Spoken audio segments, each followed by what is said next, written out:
جاریہ ماہ رمضان المبارک کے فیوز اور برکات سے پردہ پوش خواتین اور طالبات کو مستفید کرنے کی غرض سے ضلع سدی پیٹ کے کثیر مسلم آبادی والے اہم تجارتی منڈل مستقیر مدور میں حضرت مولانا مقصود احمد طاہر مکی مدوری کی رہائش گاہ پر مقام خواتین کے لیے نماز تراویح کا وسیع تر پیمانے پر انتظام کیا گیا تھا، جس میں حافظ محمد ابرار الحسن حسامی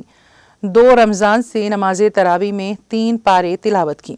اس ضمن میں کل رات مولانا طاہر مدوری مکی کی رہائش گاہ پر الحاج انجینئر محمد شریف الحسن سابقہ صدر مساجد کمیٹی مدور کی زیر صدارت عظیم الشان پیمانے پر جلسہ عظمت قرآن و تکمیل منعقد ہوا، جس کی سرپرستی امیر مقامی جماعت الحاج سید مجیب الدین اور نگرانی الحاج محمد ہاشم سابق نائب صدر نے کی۔ صدر کانگریس کمیٹی متور کوٹدوڑ فقیر محمد شوکت نے بحیثیت مہمان خصوصی شرکت کی۔ مولانا محمد فیروز عالم مظاہری امام و خطیب جامع مسجد مدور کی قرات کلام پاک اور نعت سے جلسے کا آغاز عمل میں آیا۔ اس موقع پر حاضرین کو مخاطب کرتے ہوئے مولانا احمد عبدالباقی رضوان اور حضرت مولانا مقصود احمد طاہر مکی مدوری صدر ضلع جمعیت علماء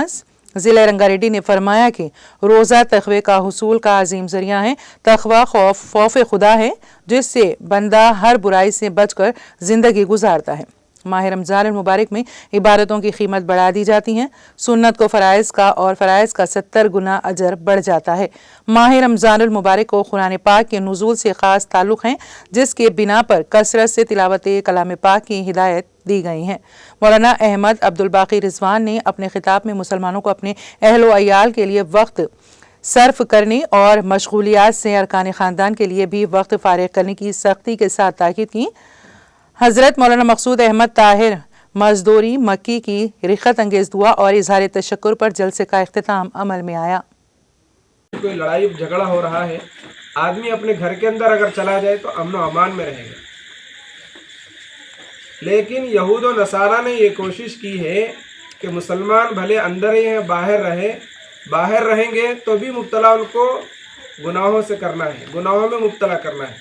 لیکن اندر بھی چلے جائے اپنے گھروں کے اندر تو ان کو گھر کے اندر رکھتے ہوئے بھی باہر رکھنا ہے۔ وہ نگاہوں سے باہر ہوتے ہیں، ساری دنیا میں گھومتے ہوتے ہیں، وہ ہاتھ سے باہر ہوتے ہیں اپنے موبائل فون کے ذریعے سے۔ اللہ کے نبی صلی اللہ علیہ وسلم کا معمول تھا کہ اپنی بیویوں کے لیے عصر سے جو مغرب کا خاص وقت تھا، وہ خاص ایک بیوی کا جو وقت ہوتا تھا ان کے لیے وقت دیتے تھے۔ عصر سے مغرب تک دوسرے کام کے بجائے اپنے گھر میں مشغول رہتے تھے۔ آج ہم اپنے گھروں سے کسی اور سے معلوم کیا جائے یا خود ان سے پوچھا جائے تو یہ کہتے ہیں کہ ہمارے گھر والوں سے شکایت ہے، گھر میں ہوتے ہوئے بھی فون میں ہوتے ہیں، گھر میں ہوتے ہوئے بھی باہر ہوتے ہیں،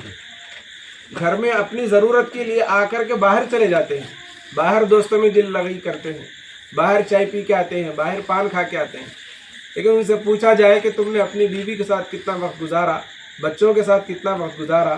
اپنے نواسے پوترے پوتریوں کے ساتھ کتنا وقت گزارا، تو خاموش ہو جاتے ہیں۔ لیکن نبی صلی اللہ علیہ وسلم کی اس نصیحت کے پیچھے ایک بہت بڑا راز ہے کہ ہم اپنے گھر والوں کو وقت دینے والے بنیں۔ اگر گھر میں ہوتے ہوئے ہم اپنے فون سے باہر ہوتے ہیں تو ہم یہود و نصارہ کی جال میں پھنس رہے ہیں۔ پھر بھائیو بزرگوں دوستو، اللہ کے نبی نے جو نصیحت کی، املک علیک لسانک، اپنی زبان کو قابو میں رکھو، ولیسعک بیتک، کہ اپنے گھروں کو لازم پکڑو، ہو سکے تو مسجد کے لیے آنا ہے جانا ہے، ضروریات زندگی کے لیے آنا جانا ہے، لیکن باہر فضول وقت گزارنے کے بجائے اپنے گھر میں رہیں۔